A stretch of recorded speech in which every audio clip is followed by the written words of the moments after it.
পশ্চিমবঙ্গে কলকাতায় কি অঘটন ঘটিল, সেই ঘটনায় সারা বিশ্ব কাঁপিয়ে দিল।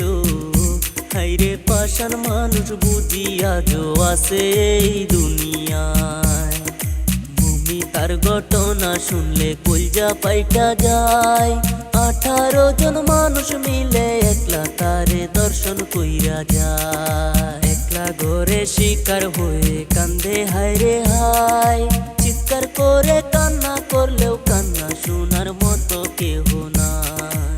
হাতে পায়ে দড়ি দিয়া শক্ত করে বেঁধে, হায়রে মানুষ পাষাণ তোমরা এ কি করিলে। পাগল হইয়া চিৎকার করে তবু রেহাই দিলা না তারে।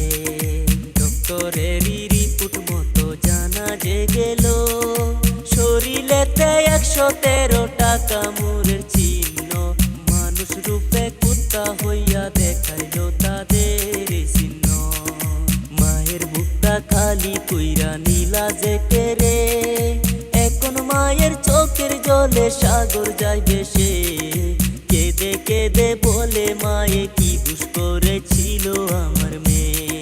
ডক্টরেরই রিপোর্ট মতে আরো জানা গেল, 150 গ্রাম বীর্য নাকি আরো উদ্ধার হইল। আরো কি কি জানার বাকি আসেন সবাই মিলা একটু শুনি।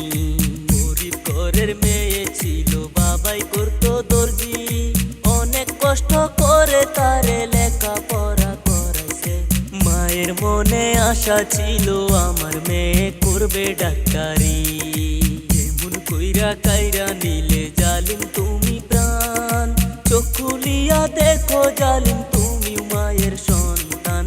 আরো যদি সবাই মিলা করো একটু মা জাতির সম্মান। দুনিয়াতে আইছি সবাই 2 দিনের মেহমান। কে থাকবে কে যাইবো আগে হিসাব জানা নাই। আসেন সবাই সময় থাকতে ভালো কিছু কাম কইরা যায়। এই মুহূর্তে খবর এলো একজন ধরা পড়লো, বাকি 17 জন আছে তাদের ক্ষমা নাই।